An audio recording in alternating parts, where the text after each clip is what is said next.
था मेरा। चलो अलजेब्रा से। तो सबसे पहले कांस्टेंट वर्सेस वेरिएबल का क्या मतलब होता है। कांस्टेंट का मतलब होता है कि 2 3 4 5 6 ऐसे करके वैल्यूज हैं। तो ये तो नॉर्मल वैल्यूज हैं, इसमें कुछ नहीं है।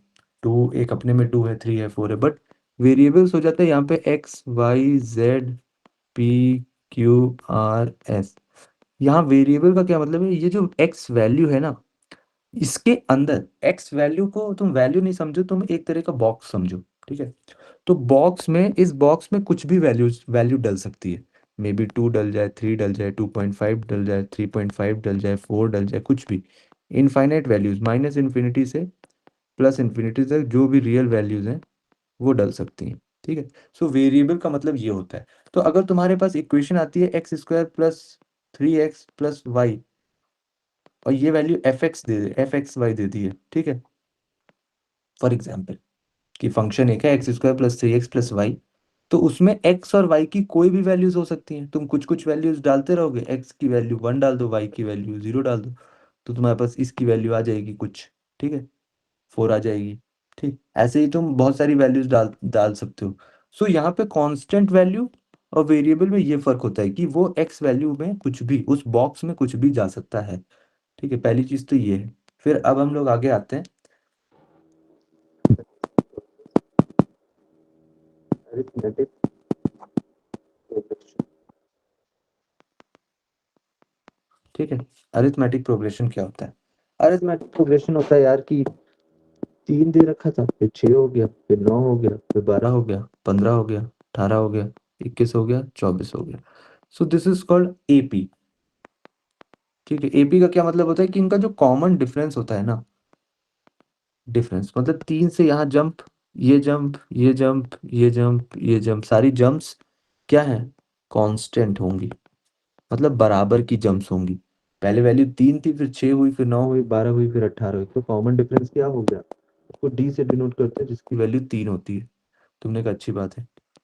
फिर ये जो 3 है, इसको कहते हैं, ये फर्स्ट टर्म है, ये फर्स्ट टर्म है, इसकी वैल्यू को ए से डिनोट करते हैं। ठीक है, कॉमन नोटेशन है। फिर ये जो 24 है, ये इसको लास्ट टर्म कहते हैं, इसकी वैल्यू एल से डिनोट हो जाती है।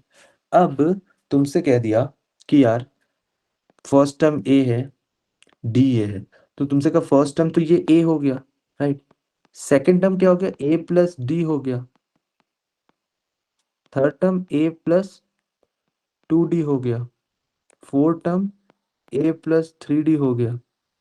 तो फिफ्थ टर्म A + 4D हो गया। सिक्स्थ टर्म A + 5D हो गया। सेवन टर्म A + 6D हो गया। एट्थ टर्म A + 7D हो गया। फर्स्ट टर्म ए हो गया, second A + D, third A + 2D, fourth A + 3D। तो तुम देख रहे हो, ये जो सेकंड है ये थर्ड है, अगर तो ये सेकंड है, ये फोर्थ है तो ये थर्ड है, ये फिफ्थ है तो ये A + 4D है। तो अगर ये nth होगा, चल जाओ यार, अब ये नहीं चल रहा है लाइफ में, स्ट्रगल्स। जबकि ये चार्ज करा है मैंने कल।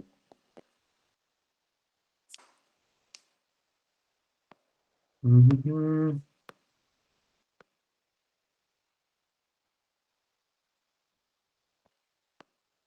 चलो तो ये nth है, nth हो जाएगा A + n - 1D। ये समझ आता है सबको, A + n - 1D। ठीक है। सो जब भी तुम्हें अगर nth टर्म निकालना है, टर्म nth निकालना है, तो वो हो जाएगा A + n - 1 × D। समझ गए ये। सो ये तुम्हारी फर्स्ट चीज हो जाती है। ठीक, उसके बाद ये होगी फर्स्ट प्रोसेस। सेकंड ये हो जाता है कि यार तुमने देखा कि ये टर्म, ये टर्म और ये टर्म के बीच में डिफरेंस सेम है। ठीक है, तो फॉर एग्जाम्पल, अगर तुम्हारे पास कहीं लिखा हुआ है A B C are in AP, then उसका मतलब होता है कि यार B - A will be equal to C - B होगा। तो अगर ये होगा तो 2B = A + C हो जाएगा। ठीक है, जब भी अब तुम्हारे पास ये आए तो तुम ये सीधे सीधे लिख सकते हो। ठीक। अब क्योंकि यहाँ पे 3, 6, 9, 12, 15, 18, 21, 24 था, ये वैल्यूज थी, तो ये वैल्यू और ये वैल्यू, ये वैल्यू और ये वैल्यू, ये वैल्यू और ये वैल्यू और ये वैल्यू और ये वैल्यू का sum of equidistant terms from both ends is equals to same.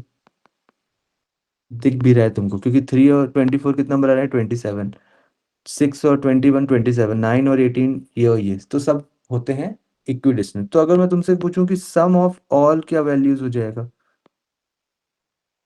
तो तुमने कहा सम ऑफ ऑल वैल्यूज हो जाएगा यार कि जितने टर्म्स हैं 1, 2, 3, 4, 5, 6, 7, 8, 8 टर्म्स हैं तो 8/2 पेयर्स बनेंगे, क्योंकि 4 पेयर बनेंगे, multiplied by first term and last term, यही होगा राइट। ठीक है, तो 8/2 ए प्लस लास्ट टर्म को क्या लिख सकते हो, last term is nothing but A plus n-1 into D लिख सकते हैं लास्ट टर्म को, क्योंकि last term is the nth term. तो a plus n-1, a plus n-1 into D, और यहाँ पे 8 क्या था, वो n था, तो n/2 2a plus n-1 into d, sum of all values. ठीक है, दो अभी तक हमें फॉर्मूले समझ आए कि अच्छा ये होता है यार और एक ये होता है। ठीक है, इसी को ही तुम n/2 फर्स्ट प्लस लास्ट लिख सकते हो। हाँ, ये 8/2 कैसे आया? 8/2 ऐसे आया क्योंकि यहाँ पे 8 टर्म्स थे, कितने पेयर हैं, 4 पेयर हैं, तो first term plus last term 1, 2, 3, 4, तो 8 थे तो 4 पेयर बनेंगे ना। तो ये क्या है, ये एक पेयर की वैल्यू है, तो वहां से आया। ठीक है, तो हमने एक अच्छी बात है, ये भी हम समझ गए। फिर तो दो चीजें समझ गए, T N is equals to A plus n-1 into D, और S N sum of all values is equals to n/2 2a plus n-1 into D. ठीक है, इसके अलावा और कुछ अभी तुम्हें नहीं समझ आया होगा, ये समझ गए। फिर एक और चीज़ बताता हूँ कि अगर कहीं पे 5, 10, 15, 20, 25, 30 गिवन है, ऐसे करके गिवन है, एपी में गिवन है, और तुमसे डायरेक्टली पूछ ले यार सम बता दो कितना है, तो तुम कुछ नहीं करोगे, फर्स्ट टर्म तुम अगर 1, 2, 3, 4, 5, 6 6 वैल्यूज हैं तो एन की वैल्यू 6 है, तो तुम्हें पता है 3 पेयर बनेंगे, तो 30 और 5, ये वैल्यू इक्वल ये इक्वल ये इक्वल होती है, तो फर्स्ट और लास्ट में 35 करो, तो एक पेयर की वैल्यू 35 होगी, नंबर ऑफ पेयर्स कितने हैं, 3 पेयर है, तो वैल्यू 105 हो गई।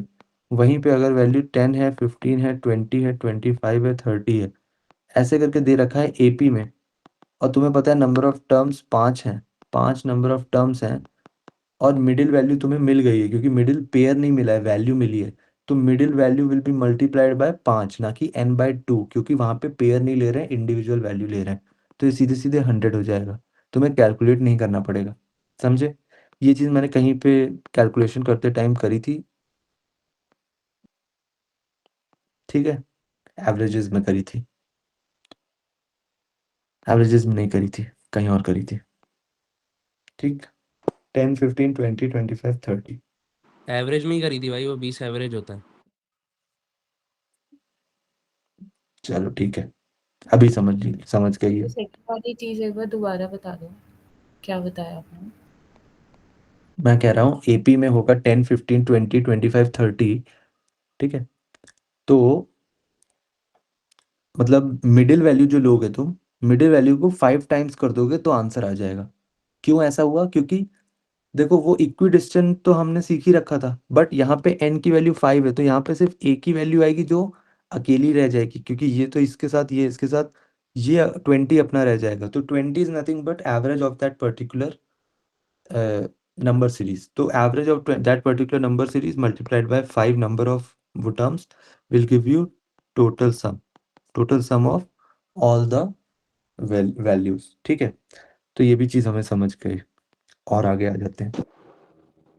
फिर और अगर आगे तो यहाँ पे होता है कई बार S N equals to A N square plus B N देगा।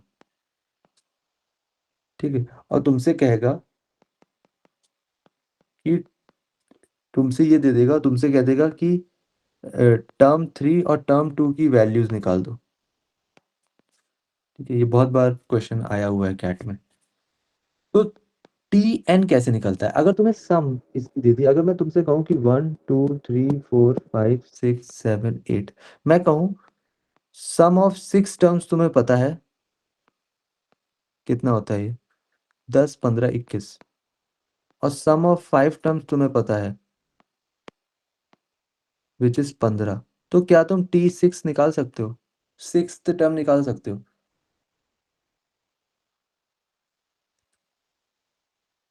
अगर सम ऑफ 6 वैल्यूज पता है, सम ऑफ फर्स्ट 6 टर्म्स पता है, सम ऑफ 5 टर्म्स पता है, तो क्या तुम 6th टर्म निकाल सकते हो?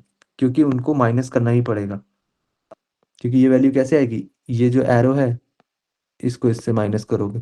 ठीक है, तो तुम्हें T6 निकल आएगा। बट वही चीज हम लोग यहाँ पे करेंगे। अगर तुम्हें Tn निकालना है तो sum of n terms minus sum of n minus 1 terms करोगे, जैसे कि यहाँ पे कर रखा है T6 is equal to S6 minus S5, वही लिखा हुआ है, बस ऊपर जनरलाइज लिखा हुआ है। समझे? तो तुम ऐसे करके निकाल सकते हो Tn, अगर तुम्हें Sn गिवन है तो।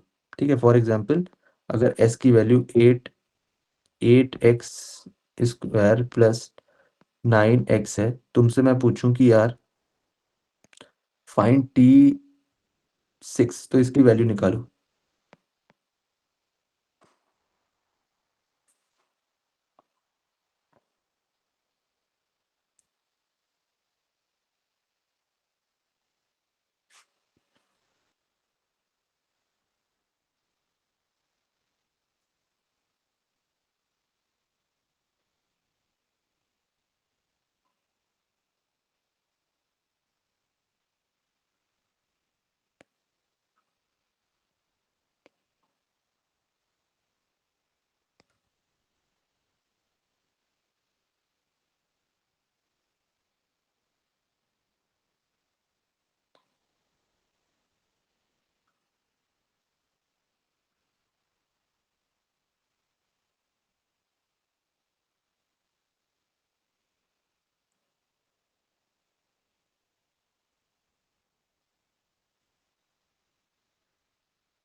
देखते हैं।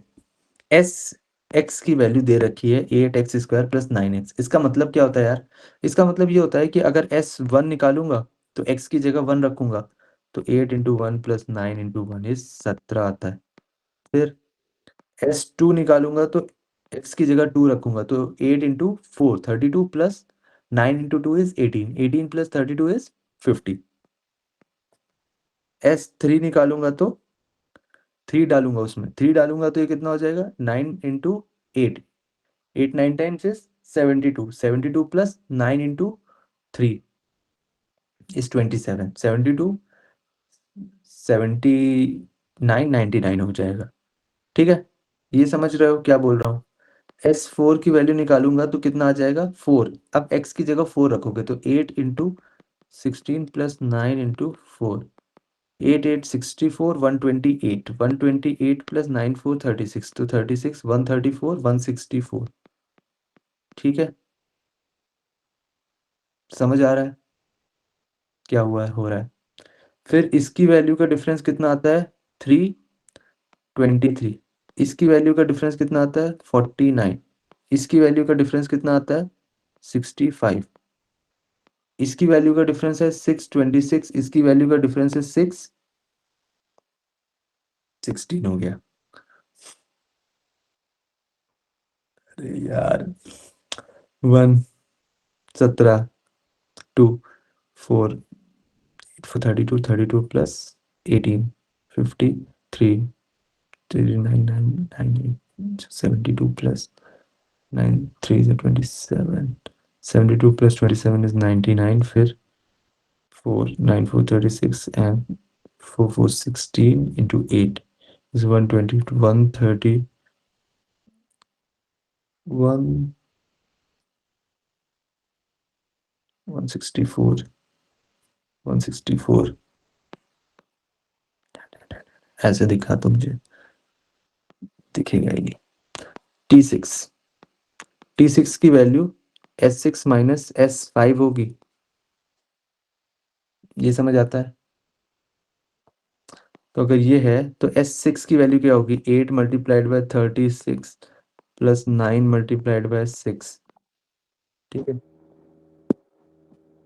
और ये वैल्यू 5 है, तो 8 multiplied by 5 into 5 plus 9 multiplied by 5, तो 8 इंटू 36 कितना होता है, 8 30 टाइम्स करोगे तो 240 होगा, 240 में 6 8 टाइम्स 48, 240 में 48 जोड़ोगे 288 आ जाएगा, plus 6 9 is 54 minus 25 into 8 is 200 minus 45 is equals to, इसको जब इससे माइनस किया तो 88 आया, प्लस इसको इससे माइनस किया तो 9 आया, ठीक है। तो ये वैल्यू कलेक्टिवली कितना आ गई, 97 आ गई। तो 97 है ना T6 की वैल्यू, हमने T6 पूछा था, सही है, ठीक है, सही है। तो यहाँ पे क्या हुआ, देखो यहाँ पे हुआ क्या, ये तो नंबर में देख लिया, एक बार इसको ऐसे करके देखते हैं कि 8, पहले क्या किया था, पहले क्या किया था, पहले समझते हैं। S1 की वैल्यू 1 डाली तो 8 इंटू 1 प्लस 9 इंटू 1 आया, तो दैट इज 17 आ गया, ठीक। S2 की value 8 into 2 into 2 4 9 into 2 8 8 4 times is 32 and 9 2 times is 18, 32 plus 18 कितना होता है 50। S3 की वैल्यू कितनी आएगी, 8 into 3 3 into 3 is 9 plus 9 into 3 is 27 plus 64 72, this will give you 99। S4 की value 8 multiplied by x square, मतलब 4 into 4 is 4 4 times is 16 plus 9 into 4,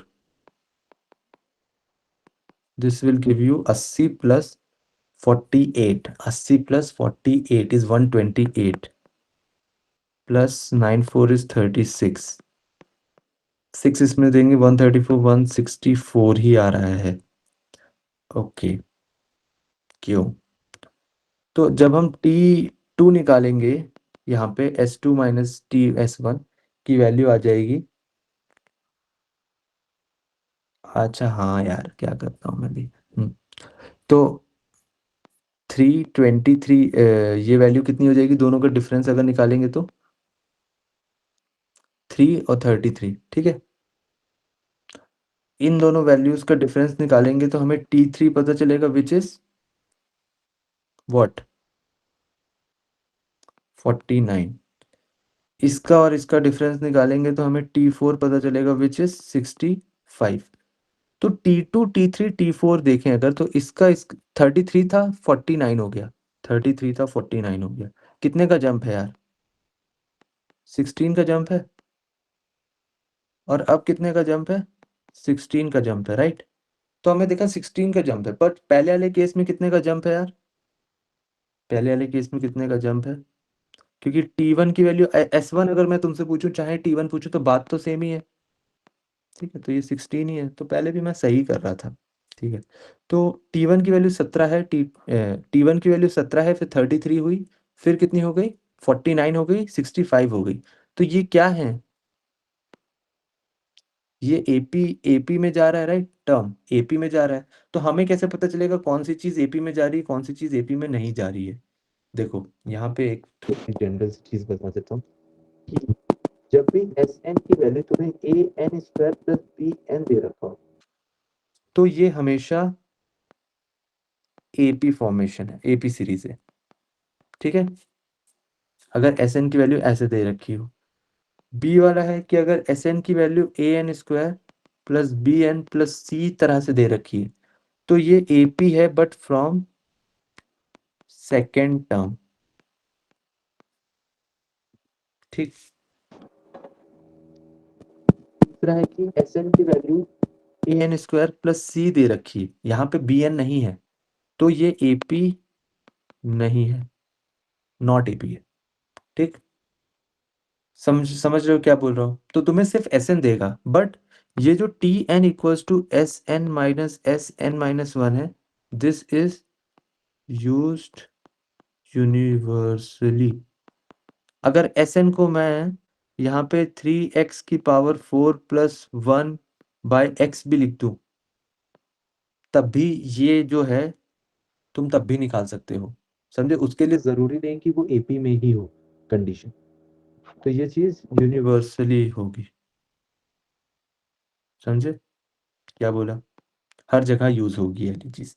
इतनी चीज समझ आई क्या हो गई अभी तक? इतनी चीज भी समझ आ गई। फिर अब हम आ जाते हैं क्वेश्चंस पे।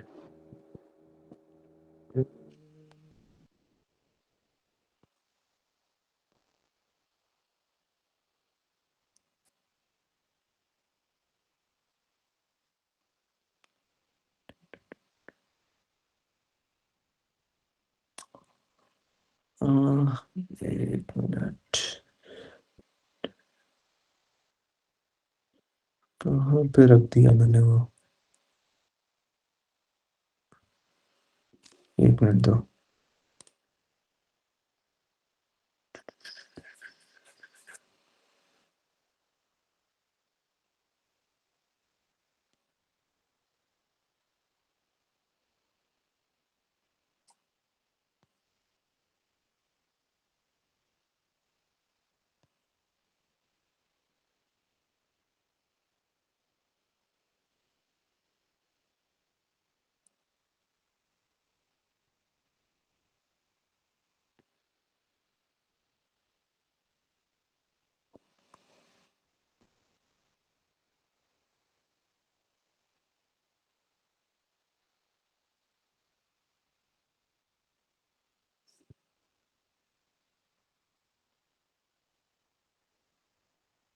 भैया इसमें S N equal to A N square plus B N है, ए और बी की वैल्यू क्या है?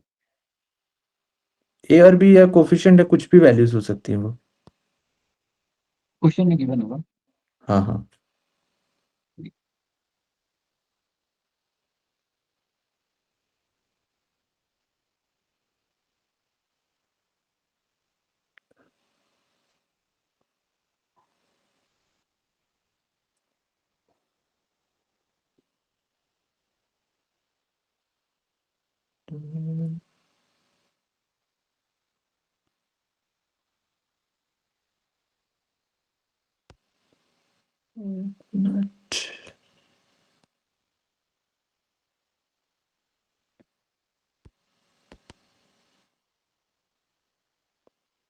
चलो हाँ, मैंने वो अपलोड नहीं करा था, बना के रख दिया था सिर्फ असाइनमेंट। चलो यहाँ पे समझ लेते हैं दो तीन तरह के क्वेश्चन। पहला तो बहुत इजी है। पहला क्या है?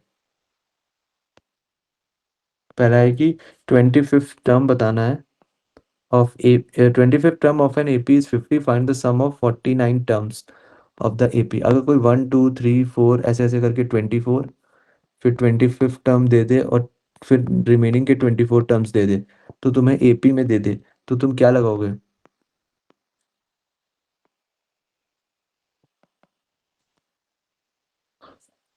अगर तुम्हें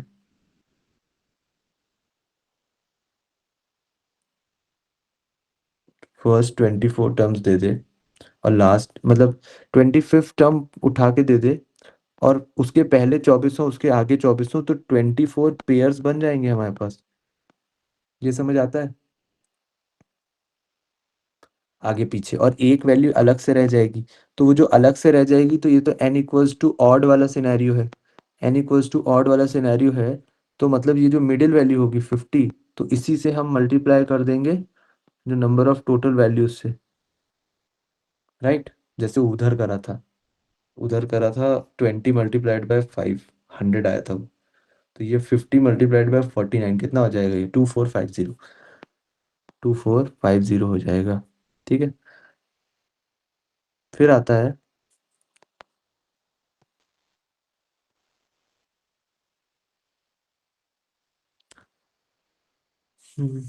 सेकंड देख लेते हैं। फर्स्ट हो गया, सेकंड देख। सेकंड कह रहा है कि the sum of first 12 numbers is equals to sum of first 18 numbers. Sum of first 12 number is equals to sum of first 18 numbers. ठीक है, अगर ये चीज गिवन होती है तो वैसे तो इसका ये होता है कि सम ऑफ जो 30 नंबर्स होता है वो 0 हो जाता है। ठीक है, बट ये होता क्यों है? आओ उस चीज को समझते हैं। ये चीज ये डायरेक्टली तुम लिख सकते हो कि इसके कोफिशिएंट और इसके कोफिशिएंट का सम यहाँ पे विच इज 12 प्लस 18 का सम विल बी 0। और देखें, अगर वैल्यू -2 है, -1 है, 0 है, ठीक है, तो इसकी वैल्यू अगर ऐसी है, 1 है, 2 है, कैसे समझाऊंगा ये 0 होता है।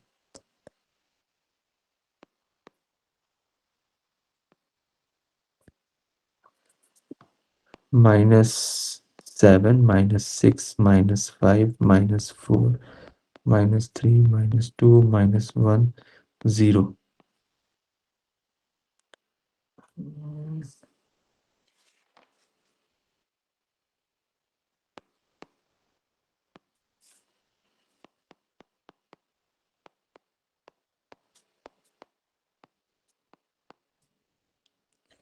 तो S2 की वैल्यू कितनी होगी? फर्स्ट 2 टर्म्स की वैल्यू -12 होगी, मानते हैं सब।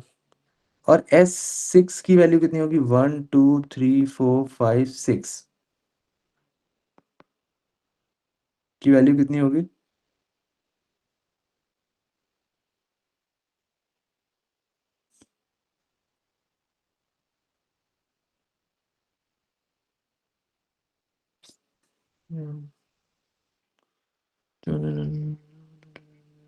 एक मिनट देना।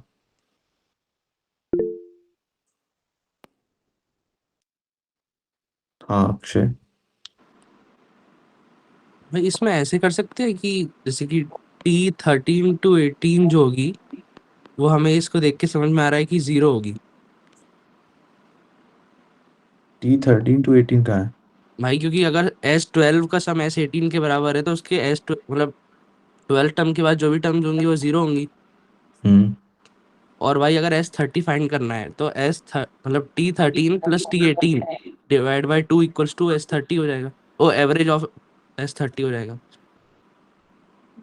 मतलब ऐसे जरूरी, मतलब हाँ चलो मान सकते हो भाई चीज। T13 हाँ प्लस हाँ हाँ, T18 है ना, डिवाइड बाई 2 इक्वल्स टू 0, तो 30 इंटू 0 भी 0। सोचूंगा मैं उसके बारे में, अभी मैं इसमें लगा हुआ हूँ। 135। अब तो ये S6 की वैल्यू कितनी होगी? 1 2 3 4 5 6 की वैल्यू, ये वैल्यू तो 0 ही है, राइट? तो हमने देखा S2 की वैल्यू S6 के बराबर है, राइट?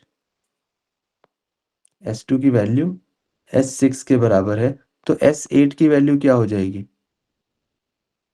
S8 की वैल्यू क्या होगी? देखो, 1 2 3 4 5 6 7 8, इन ऑरेंज वाले 8 की वैल्यू क्या हो जाएगी? ये 0 हो रही है, दिख रहा है? तो यही चीज समझाना चाहता था। अब इसमें और क्या सीख सकते हैं? जब S2 की वैल्यू 12 थी, तो S6 की वैल्यू भी 12 बनाई, ठीक है, ये 4 ऐड करे तो S2 is equals to S8 हो गया, S2 is equals to S6 हो गया। यहाँ पे इंपॉर्टेंट चीज क्या समझ आई हमें कि यह जो उसके बीच में जो पर्पल वाली वैल्यू है, ठीक है, इसकी वैल्यू 0 है। जो एक्स्ट्रा वैल्यूज ऐड हो रही, -3 -1 1 और 3, वो 0 कलेक्टिवली बनाते हैं, तभी तो S2 की वैल्यू S6 के बराबर होगी। और अगर ये दोनों होगा तो S8 की वैल्यू 0 हो जाएगी, जो कि हमें यहाँ पे दिख गया। समझ गए क्या बोला? वैल्यू सेलेक्ट करना मुश्किल था थोड़ा, ये समझाने के लिए, ठीक है। ये चीज समझ आ गई, तो हम हमें ये समझ आया कि जब भी एपी होगा और अगर S8 is equal to S10 दिया है, तो तुम्हें ये अगर तुमसे पूछ ले कोई, दो चीज़ें पूछता है इसमें और डायरेक्ट ही क्वेश्चन आता है कि T9 प्लस T10 की वैल्यू बता दो, और दूसरा पूछेगा S18 की वैल्यू बता दो। तो T9 प्लस T10 की वैल्यू क्या होगी, 0 होगी, और S18 की वैल्यू भी 0 होगी। तो ये दो चीज़ें, दो क्वेश्चन आते हैं तुम्हारे कैट में। तो चलो अब नहीं आएगा तुम्हारा, एनमैट और उस सब पेपर में आ जाएगा छोटा मोटा कहीं पे। ठीक है, ये भी चीज़ समझ आ गई। फिर अब हम लोग इस पे आते हैं, क्वेश्चन नंबर 3। क्वेश्चन नंबर 3 पे आप जाते हैं। Sum of n terms of 2AP, sum of n terms of 2AP are in the ratio 2n plus 3 divided by 6n plus 5, ठीक। then the ratio of the 13 term is, तो sum of 2 क्या दिया है, n terms है, मतलब ये AP1 है, ये AP2 है, और उनका समेशन दे रखा है n terms का, ठीक है। तो समेशन n terms का दे रखा है, तो हमें पता होता है यार एक चीज की, इसको क्या n/2 2A1 plus n-1 into D1 लिख सकता हूँ फर्स्ट इक्वेशन में, AP का फॉर्मूला, ठीक। सिमिलरली इस चीज को, दूसरी वाली चीज को भी मैं n/2 2A2 plus n-1 into D2 लिख सकता हूँ, दूसरे उसका formula is equals to 2n plus 1 2n plus 3 divided by 6n plus 5। तो ये और ये कैंसिल आउट हो गया, तो हमें अब देखो A1 है, ये ऐसे करके है, तो हम क्या इसको ऐसे लिख सकते हैं कि ये डिवाइड बाय 2 हो जाए, ये यहाँ आ जाए, ये यहाँ आ जाए, और ये हो जाए। तो सारी चीज़ों को 2 से डिवाइड कर दिया, तो हमारे पास A1 plus n-1/2 into D1 है, और A2 plus n-1 into 2 divided by D2 है, की value 2n plus 1 divided by 6n plus 5 है। ये समझ आता है सबको यहाँ तक? ये चीज सबको समझ आ जाती है यहाँ तक? ठीक है, अच्छी बात है। ये चीज अगर तुम्हें समझ आती है, हमें क्वेश्चन में क्या निकाल के देना है, हमें निकाल के देना है find the ratio of the 13th term, find the ratio of the 13th term. तो तुमसे रेशियो अगर 13 टर्म्स का पूछ रहा है, तो फर्स्ट AP1 में 13 टर्म क्या होगा, A प्लस 12D होगा, A1 प्लस 12D1, जो कि कैपिटल में था, कैपिटल ही लिख देता हूँ, है ना। और AP2 में 13 टर्म क्या होगा, A2 प्लस 12D2 होगा। ये मानते हैं सब? हमें इनका ही तो रेशियो चाहिए, हमें इसका रेशियो चाहिए एज आर आंसर। क्वेश्चन एक बार पढ़ो, find the ratio of the 13th term. तो A1 plus 12D1 divide by A2 plus 12D2 is going to be our answer. तो हमारा आंसर होगा, आंसर जो होगा हमारा वो होगा A1 plus 12D1 divided by A2 plus 12D2 is going to be our answer. ये हमने रिड्यूस्ड, कुछ हमने थोड़ा ऊपर नीचे ऐसे चेंज करके लाए हैं, ठीक है। सो हम इस वैल्यू को ये बना सकते हैं क्या,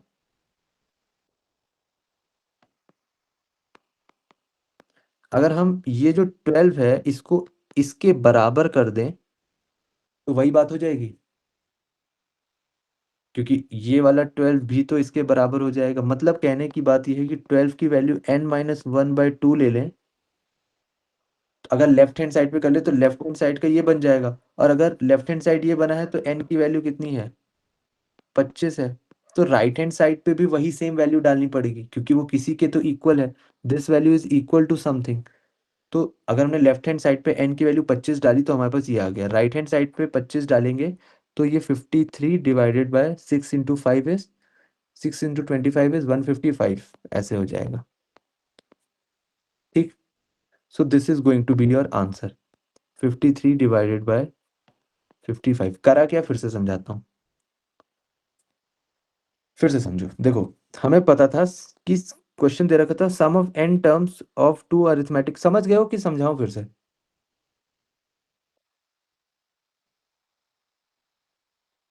ठीक है,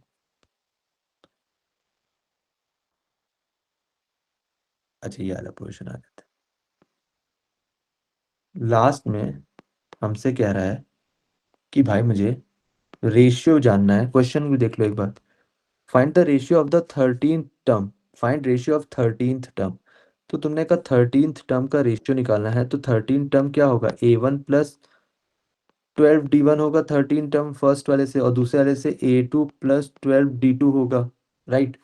तो अब तुम्हें ये फॉर्मेशन बनानी है इस चीज की, तो तुम n की वैल्यू 25 रख के वो चीज कर सकते हो, मतलब ये जो 12 है इसको इसके बराबर बनाना पड़ेगा तुमको, तो बन जाएगा वो formation same same. Formation same same मतलब कि जो इधर लिखा हुआ है, मतलब इस चीज को ऐसे में कन्वर्ट कैसे करें, ये जो चीज लिखी हुई है इसको ऐसे कैसे बनाएं, ऐसे बनाने के लिए n-1/2 इज इक्वल टू 12 रखना पड़ेगा, ठीक। तो n की वैल्यू 25 रखनी पड़ेगी, तो लेफ्ट हैंड साइड पे ये बन गया, तो राइट हैंड साइड पे भी तो 25 रखनी पड़ेगी वैल्यू, क्योंकि ये क्या दे रखा होता है, ये दे रखा होता है कि यार ये AP का रेशियो है, AP के सम का रेशियो है depending on the right hand side के वेरिएबल, क्योंकि लेफ्ट हैंड साइड पे भी तुम्हारा n है और राइट हैंड साइड पे भी n है, तो अगर लेफ्ट हैंड साइड पे n की वैल्यू तुम 1 रख रहे हो तो राइट हैंड साइड पे भी n की वैल्यू 1 रखोगे, क्योंकि now you are replacing n with 1, तो राइट हैंड साइड पे भी you will replace n with 1, जो लेफ्ट हैंड साइड पे होता है वही राइट हैंड साइड पे होता है,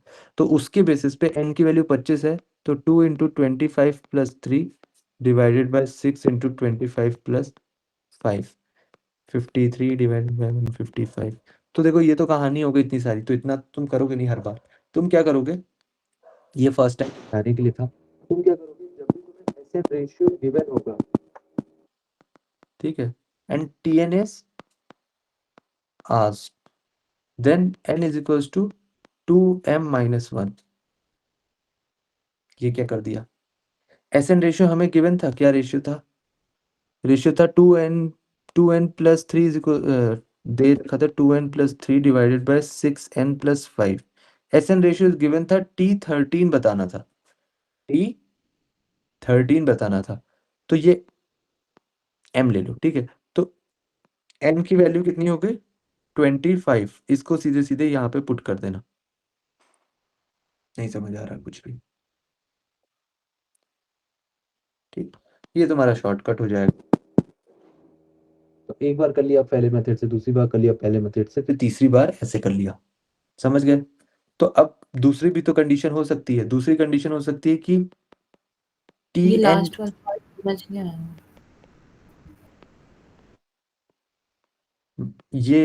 ये हम ऐसे सब्स्टिट्यूट करेंगे, n की वैल्यू को सब्स्टिट्यूट करेंगे, हमने वहां पे n क्या सब्स्टिट्यूट करा था, 25 करा था, राइट है ना, जब 25 करा था तो क्यों करा था, क्योंकि Sn हमें दे रखा था, कुछ रेशियो दे रखा है, कितना रेशियो था वो 2n plus 3 2n plus 3 6n plus 5, ये था Sn का, ये वैल्यू दे रखी Sn1 Sn2, है ना। तो हमने क्या किया था, हमने 25 से रिप्लेस कर दिया था, क्यों, क्योंकि n की वैल्यू m की वैल्यू 13 थी, हमें T13 टर्म्स निकालने थे, 13 भी तो था उसमें रेशियो में, अगर देखें हम लोग रेशियो ऑफ 13th टर्म हमें निकालना है, तो Tm नहीं निकालना है, T13 निकालना है, राइट। तो T13 निकालना है, तो n की वैल्यू क्या हो जाएगी, इसको 2 इंटू 13 माइनस 1 करोगे, 26 माइनस 1 इज 25, तो तुम्हें बस n की वैल्यू 25 रख देनी है यहाँ पे, इससे तो ये इस इक्वेशन से तुम्हें ये पता चलेगा कि सब्स्टिट्यूट क्या करना है। अगर मैं तुमसे पूछता t की वैल्यू 16 बताओ, T16, Tn रेशियो Tm 16 है, तो 16 है मतलब 16 है मतलब m की वैल्यू 16 है, तो n की वैल्यू क्या होगी 2 इंटू 32 माइनस 1 इज 31, तो यहाँ पे तुम 31 सीधे सीधे रख देते हो और तुम्हारा वही आंसर हो जाता। अब समझ आया कुछ आज, ये चीज समझ आई, तो Sn गिवन होगा, तो Tn ऐसे है। दूसरा केस है कि दो ही केस है इसमें, कि Tm गिवन है एंड तुम्हें Sn निकालना है, तो क्या करेंगे, तो Tm गिवन है, Sn निकालना है, ठीक है, तो Tm का रेशियो गिवन होगा तुमको, ठीक है, Tm का रेशियो तुमको गिवन होगा, तुम्हें क्या करना है Sn मतलब S8 अगर निकालना है, तो तुम m की जगह ऐसे 8 लिखोगे, 8 प्लस 1/2, और उसको ऐसे ऐसे सीधे सीधे सब्सटीट्यूट कर दोगे, जो भी इक्वेशन आएगा तो बता दो कैसे करना है। ओके, दूसरा ये होता है दोनों इक्वेशन बनती सेम से ही है कि वो equation overall n equals to 2m-1 ही होता है, क्योंकि s और n स्वैप हो गए थे, तो इसलिए हम लोग इसको ऐसे सजाने के लिए लिख देते हैं n+1/2। ठीक है, बट वो प्रोसेस सेम होता है। बट ये चीज समझ आई अभी तक? तो इतनी चीजें हो गई हैं हमारी, इतनी चीजें हो गई हैं। तो अब एक और चीज बता देता हूँ एक और चीज। Can we find ratio of T N via S N? Ratio of T N via S N minus N क्या लिख दिया है? S N minus D N minus one. अच्छा, रेशियो ऑफ टी एन, हाँ वो निकाल सकते हैं, बट टी एन का रेशियो तो निकाल सकते हैं, बट यहाँ पे तो हमें वो दे रखा है ना, रेशियो रेशियो रेशियो नहीं निकाल सकते। टीएन की वैल्यू अगर निकालनी है तो SN-SN-1 करेंगे। TN equals to SN-SN-1। वहां पे वो रेशियो में है, वहां पे वो चेंज नहीं हो पाएगा। उससे इजी मेथड ये है, मतलब ऐसा नहीं है कि टाइम बहुत लग जाएगा उसको निकालने में, उसको सेट करते करते तुम्हें बहुत टाइम लगेगा। तो डायरेक्ट कर लो ना कि ये n इक्वल्स टू, तो ये क्या हो रहा है फिर क्वेश्चन, ये सब क्या, इसको क्या कहलाता है आज के टाइम में, इसको क्या बोलने लगे? ठीक है, ये हो गया। ये कर लो एक बार, ये क्वेश्चन कर लो, दिख रहा है?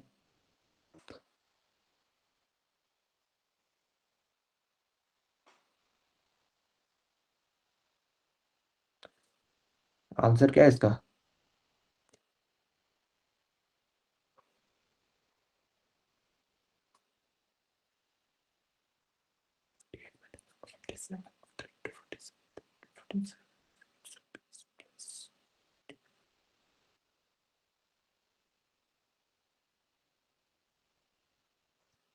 आ गया आंसर?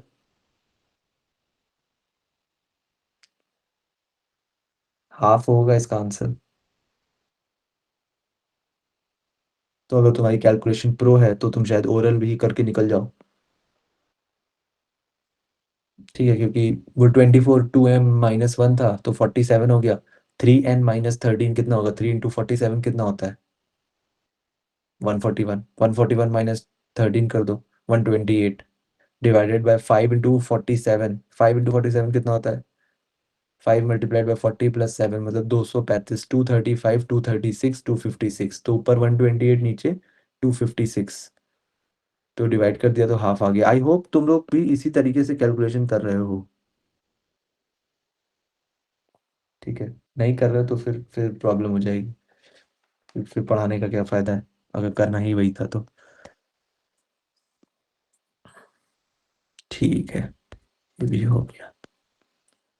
एक लास्ट कॉन्सेप्ट और कर लेते हैं, कॉमन,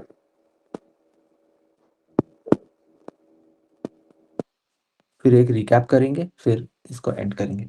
कॉमन टर्म्स क्या कहता है कि यहाँ पे क्वेश्चन दिखाता हूँ पहले। हमसे ये क्वेश्चन कहीं है यहाँ पे क्वेश्चन वाला, हाँ ये रहा। फिजिक्स क्वेश्चन देखते हैं। कह रहा ये पूरा उड़ा देता हूँ।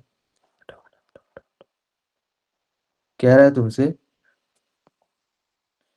कि how many terms are identical in the arithmetic progression 36, 72, 108, 144।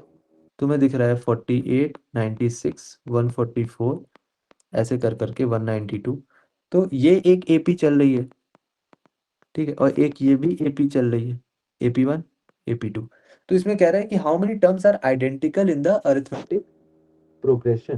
तो तुमने कहा यार आइडेंटिकल कितने, तुमने कहा पहले छोटे में समझ लेते हो। 1 2 3 4 5 6 12, 12 टर्म्स है। दूसरी है तुम्हारे पास 2 4 6 8 10 12 14 16 18, ठीक है। ये तुम्हें दो दे रखी हैं, एपी है ना दोनों। कैसे पता चला? क्योंकि कॉमन टर्म तुम्हारा पता ही चल गया।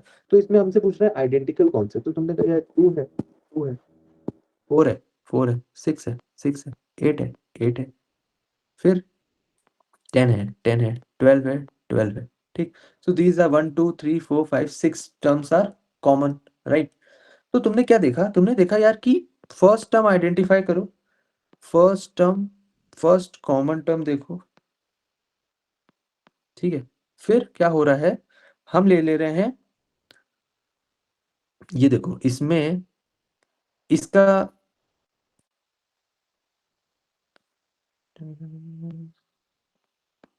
इसका कॉमन डिफरेंस कितना है 1, इसका कॉमन डिफरेंस कितना है 2, है ना। और एलसीएम दोनों के कॉमन डिफरेंस का, कॉमन डिफरेंस 1 कॉमन डिफरेंस 2 का एलसीएम कितना आता है यार, 2 आएगा। तो हम देख रहे हैं फर्स्ट टर्म हमने लिया, उसके बाद 2 2 2 2 के गैप पे ही सारे हो रहे हैं, एलसीएम ऑफ दिस हो रहा है। तो हमने कहा यार अच्छा ऐसा होता है, तो अगर ऐसा होता है तो हमें पता चला कि अच्छा 2 2 के जंप्स लेगी, तो मतलब 2 2 का जंप्स लिया जाएगा। तो फर्स्ट टर्म में भी ए हो कॉमन, सेकेंड टर्म ए माइनस 2 हो, थर्ड टर्म ए माइनस 4 हो, ठीक है। ऐसे ऐसे ऐसे जाते जाते जाते जाते कोई एक टर्म आएगा nth, जिसको हम लोग a plus n minus 1 into 2 लिखेंगे। ये समझ आता है, ये समझ आता है। पहले a होगा, फिर 2a होगा, a होगा, फिर a प्लस 2 होगा, a प्लस 4 होगा, a plus n minus 1 into 2 होगा, ठीक। तो हमें ये पता है ये जो लास्ट में टर्म आएगा, जो कॉमन, जो लास्ट टर्म कॉमन होगा will be last term common, last term common, last term common, मतलब a plus n minus 1 into 2 will be less than equal to जो लोएस्ट दूसरे वाले जो AP दोनों दे रखे हैं। यहाँ का लोएस्ट टर्म कितना है 12, यहाँ का है 18। तो क्या कभी 14 16 18 कभी कॉमन हो भी सकते हैं, क्योंकि दूसरे में ही नहीं है तो पहले में कैसे होंगे, तो कॉमन कैसे होंगे, अगर दूसरे में ही नहीं है वो वैल्यू तो कॉमन कैसे होगी। तो मैक्सिमम से मैक्सिमम यहाँ तक जा सकते हैं जहाँ पे जो सबसे छोटा टर्म है, मतलब जो एन टर्म है, दोनों के एन टर्म क्या है 12 है और 18 है, उनमें से सबसे छोटा कौन है 12। तो 12 can be the maximum common value, ना कि 18, क्योंकि अगर सेकंड वाले सीरीज में 18 है तो फर्स्ट वाले में 18 है ही नहीं, तो कॉमन कैसे होगा। 16 है ही नहीं तो कॉमन कैसे होगा, 12 है ही नहीं तो कॉमन कैसे होगा। तो जो भी AP जिसमें हम लास्ट टर्म देखते हैं, जैसे कि 12 देखा और 18 देखा, और जो भी छोटा है उसको कंसिडर किया, क्योंकि वहीं तक ही कॉमनैलिटी हो सकती है। इस चीज में किसी को कोई डाउट है?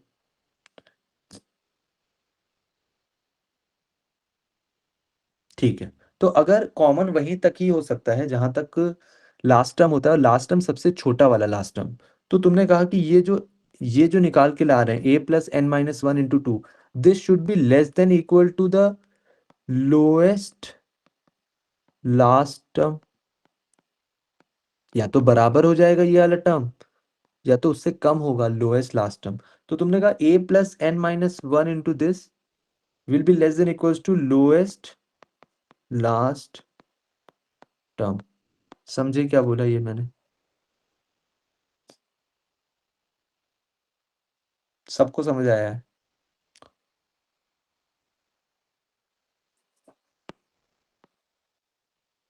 ठीक है, तो ये चीज हमें अभी क्लियर हुई है कि अच्छा ठीक है, a plus n minus 1 by 2 is going to be less than equals to lowest last term. तो लोएस्ट लास्ट टर्म होता है, तो तुमने कहा a क्या है यार, a क्या होता है, a इज नथिंग बट, देखो इसको थोड़ा जनरलाइज लिख देता हूँ जो कि हर जगह काम आएगा तुम्हारे, कि first common term plus n minus 1 LCM of d1 d2 is less than equals to lowest last term। ठीक है, यही हमने करके रखा है अभी तक। तो ये चीज हो गई। तो फर्स्ट कॉमन टर्म क्या था इनके बीच में, 2 था। तुम्हें विजुअली भी दिखता है, अगर तुम्हें विजुअली ना दिखे तो टी एम इक्वल्स टू, अगर विजुअली दिखता है अभी तक, पहले कैट तक ही समझ लेते हैं, जेड पे भी आते हैं इसके बाद। विजुअली तुम्हें दिख रहा है 2 2 है, तो तुमने कहा फर्स्ट कॉमन टर्म तो 2 है, plus n-1 LCM of d1 d2, d1 क्या था 1, d2 क्या था 2, तो इनका एलसीएम कितना हो गया 2 हो गया। तो तुमने कहा एलसीएम लिख लेता हूँ 2, एलसीएम लिख लेता हूँ 2, एलसीएम लिखूंगा 2 पर तब लिखूंगा ना जब यहाँ पे स्पेस होगी। तो एलसीएम लिख लेता हूँ 2 is less than equal to lowest last term, lowest last term, last term इसमें है 12, इसमें है 18, लोएस्ट कौन है 12 है, तो मैंने लिखा ये 12। तो जब मैंने 12 लिखा तो मैंने इसको जरा सॉल्व करके देखा, less than equal to 10, n-1 less than equal to 5, n less than equal to 6, तो n की value less than equal to 6 आई है, तो मतलब n की वैल्यू 6 होगी, लेस देन इक्वल टू 6 होगी। इसका मतलब क्या, ये 6 क्या है, 6 क्या है ये 1 2 3 4 5 6, तो number of terms which are common is equals to the value of n which is 6। थोड़ा सा समझ आया कि number of terms which are common is equals to value of 6। अगर ये n की value less than equal to 7.5 आ जाती तो n की वैल्यू कितनी होती तुम्हारी 7 होती, क्यों, थोड़ा आया तो रिकॉर्डिंग से आगे समझना, बाकी का जो गिर गया है जो नहीं समझ पाए, ठीक है। तो n की value less than equal to 7.5 है, तो n की वैल्यू 7 है, ठीक है, n की वैल्यू 7 है क्योंकि वो लेस देन इक्वल टू 7.5। अब ऐसा तो नहीं हो सकता है कि ये n की वैल्यू हमेशा क्या होगी, इंटीजर होगी, तो n की वैल्यू लेस देन 7.5 है, मतलब n की वैल्यू 7 हो जाएगी, ठीक है। तो यहाँ पे तो बराबर ही थी, n की वैल्यू एग्जैक्टली 6 के बराबर थी, क्योंकि देखो जो लास्ट जहाँ पे एंड करा ना, मे बी ये 14 तक होता, 14 छोड़ो, ये अगर 13 तक होता, ये अगर 13 तक होता, 1 2 3 4 5 6 7 9 12 13, तो तुम lowest common lowest last term लेते 13 लेते, 13 और 18 में लोएस्ट कौन है 13, तो तुम यहाँ पे जब इसको सॉल्व करते 12 की जगह 13 रखते, 12 की जगह 13 रखते, तो ये तुम्हारा हो जाता 13, ऐसे नहीं रखना, ये 11 हो जाता, फिर ये 5.5 हो जाता, ये 6.5 हो जाता, 6.5 हो जाता, तब तुम्हें 6.5 तो हो जाता है n की वैल्यू, बट n की वैल्यू तो 6 ही होती ना, क्योंकि देखो यार 13 पे एंड थोड़ी करा, कोई कॉमन थोड़ी है यहाँ पे, तो 13 है ही नहीं, तो एंड यहाँ पे करा, जब तुम्हारा एंड एंड टर्म और तुम्हारा लोएस्ट कॉमन टर्म बराबर हो जाते हैं, जैसे कि 12 कॉमन भी था और लास्ट भी था, कॉमन भी था और लास्ट भी था टर्म, तब तुम्हारी n की वैल्यू एग्जैक्ट इंटीजर आती है। अगर तुम्हारी इंटीजर नहीं आ रही है, for example n less than equals to 6.5 आ रहा है दूसरे वाले केस में, तो इसका मतलब है ये जो लास्ट टर्म था ना वो कॉमन नहीं है टू द अदर वैल्यू, वरना वो तुम्हारा इंटीजर नहीं आता, मतलब ये डेसिमल आ गया है ना, इसलिए वो कॉमन नहीं है। आज मैं स्टेटमेंट बार बार रिपीट क्यों चेंज चेंज करके हो जा रहा है, आई डोंट नो क्यों ऐसा हो रहा है।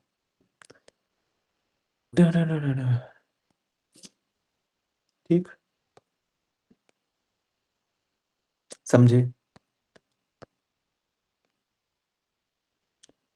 इतनी चीज अगर समझ गए तो एक बार ये क्वेश्चन कर लेते हैं, हाउ मेनी टर्म्स, इसको कर दो तो मैं समझूं कि हाँ यार जो भी समझाया वो समझ आया। फॉर्मूला क्या है वो मैं लिख देता हूँ, फॉर्मूला क्या अप्रोच है, फर्स्ट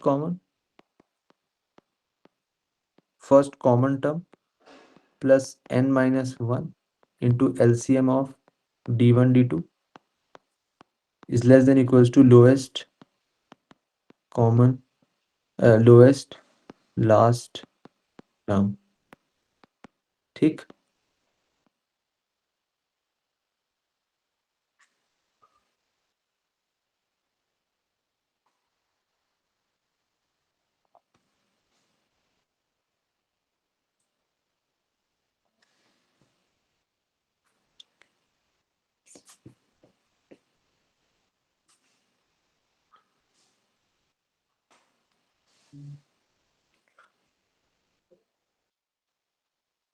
यार आंसर तो मुझे नहीं याद होगा, कर लेते लो। यहाँ पे 144 कॉमन है, 144 प्लस n-1, पहले वाले में कितना है 36 है, दूसरे वाले में 48 है, 36 और 48 का कॉमन क्या होता है यार 144 होता है एलसीएम। अब ये मुझे कैसे सपने आ गए इसके? 36 और 48, 12 से किया तो 3 और 4 बचा। जब भी 3 और 4 बचा तो तुम्हें पता है 3 और 4 ऐसे ही होगा, तो वो मल्टीप्लाई होती है 144 हो गया। Less than equals to lowest last term, यहाँ पे 680 है, 1584 है, 1584 इसको जरा कर लेते हैं उधर। तो ये हो जाएगा 40, 140, ये हो जाएगा 10, ये हो जाएगा 11। हाँ 11 ही आंसर, ठीक है 11 तुम्हारा आंसर आ जाएगा। और तुम्हें ये भी पता है कि क्या पता है, अगर तुमसे पूछे लास्ट कॉमन, मैं अगर एग्जामिनर हूं ना तो मैं पूछ लूं तुमसे लास्ट कॉमन टर्म बता दो, तो लास्ट कॉमन टर्म क्या होगा, कोई बता सकता है? लास्ट कॉमन टर्म क्या होगा अगर n की वैल्यू 11 आई है तो? लास्ट कॉमन टर्म क्या होगा अगर n की वैल्यू 11 आई है तो? n की value less than equal to 11 आ गई तो 11 टर्म्स तो हैं चलो, बट n की वैल्यू एग्जैक्ट 11 आई है, मतलब ये इंटीजर है, मतलब जो लास्ट कॉमन टर्म है is going to be the last lowest term of these two, तो विच इज 1648 और 1584 में लास्ट कॉमन क्या है? 1584, 1584 भी रिपीट करेगा इसमें, जो लास्ट कॉमन आएगा तभी n की वैल्यू 11 आई। आई होप ये समझ आया होगा। अगर देखो, अगर कभी कभी हो जाता है कि नहीं उतना क्योंकि सारे ही नए कॉन्सेप्ट हैं, क्योंकि अभी तो सब सीख रहे हैं, ठीक है, तो क्या करें, तो एक बार 2x पे ज़रूर देख डालो, अगर तुम्हारे साथ वो इशू आ रहा है तो इट विल हेल्प यू, मतलब अंडरस्टैंडिंग में, ठीक है। अब जैसे मैं भी अभी आज के दिन में क्या हुआ मेरे साथ कि मैंने अलजेब्रा मतलब कभी खोला ही नहीं उसके बाद से, तो जब मैं पढ़ रहा हूँ तो मुझे 2-3 सेकंड लग जा रहे हैं कि अच्छे रिकॉल करने में, ठीक है, तो मैं बैठूंगा 1 घंटे और पूरी अलजेब्रा समझ लूंगा। एक बार बस मुझे नोट्स ऐसे पलट लेने हैं, तो सब वो रिकॉल हो जाएगा। अभी क्या हो रहा है कि मैं उसको जब देख रहा हूँ तो ऑब्वियसली 2-3 सेकंड का तो लैग आएगा ना, कि अच्छा हाँ ऐसे समझा था, ऐसे समझा, क्योंकि कभी खुद खुद भी समझा था, तो उसको रिकॉल करने में मुझे थोड़ा टाइम लग रहा है, तो 1 घंटे मुझे भी अब पढ़ना पड़ेगा जाके, ताकि वो एक अच्छा फ्लो बना रहे, ठीक है। मतलब डेली नहीं, एक ही दिन पढ़ना पड़ेगा, आज आज कर लूंगा शायद, मन करा तो, ठीक है। तो तुम्हारा भी ऐसे 1 घंटे में रिवीजन हो जाया करेगा, बट उसके लिए तुम्हें मल्टीपल मल्टीपल टाइम्स वो करना पड़ता है यार।